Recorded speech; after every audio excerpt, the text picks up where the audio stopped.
दिसते का अजिबात नाही आहे की नाही. म्हणजे ते काय केलेलं खुरपलेलं आहे. ते तण नको ते काढून टाकलेलं आहे. आणि समोरची शेती कशाची आहे?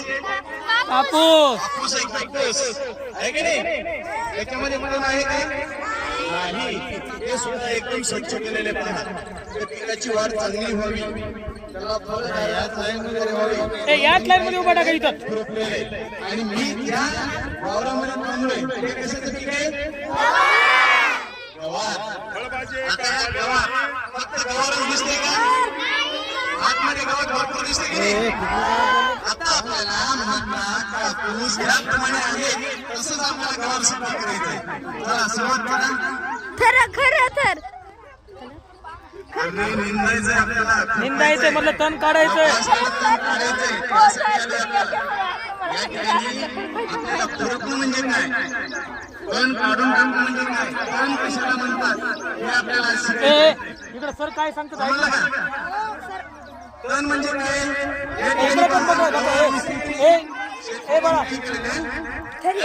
गवारचं पीक घेतलं परंतु आतमध्ये गवार सोडून इकडे बघ थोडा इकडे सगळीकडे फिरव असा म्हणजे सगळ्यांचा आला पाहिजे. मग त्याला आपलं पीक सोडून नको असं जेवढं काही गवत इकडे फिरव असं सर्वांना काय म्हणायचं? तण म्हणायचं. सगळे सर आले पाहिजे. तिकडे काम करणारे लोक त्यासाठी वेगवेगळ्या पद्धतीचा वापर केला जातो. सर्वात महत्वाचं आहे खुरपणे. खुरपणे माहिती का?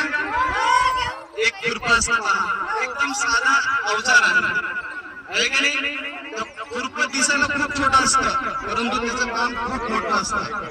काय करते ते, हे जे काही पीक आहे ते पीक सोडून बाकीचं जे काही तण आहे ते काढून टाकण्यासाठी मदत करतात.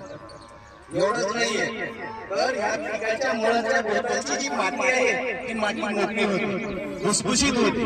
पाऊस पडल्यानंतर पाणी आतमध्ये जिरण्यासाठी मुरण्यासाठी ते मदत होते. आणखी काय दुसरा फायदा, ते मुळं असतात.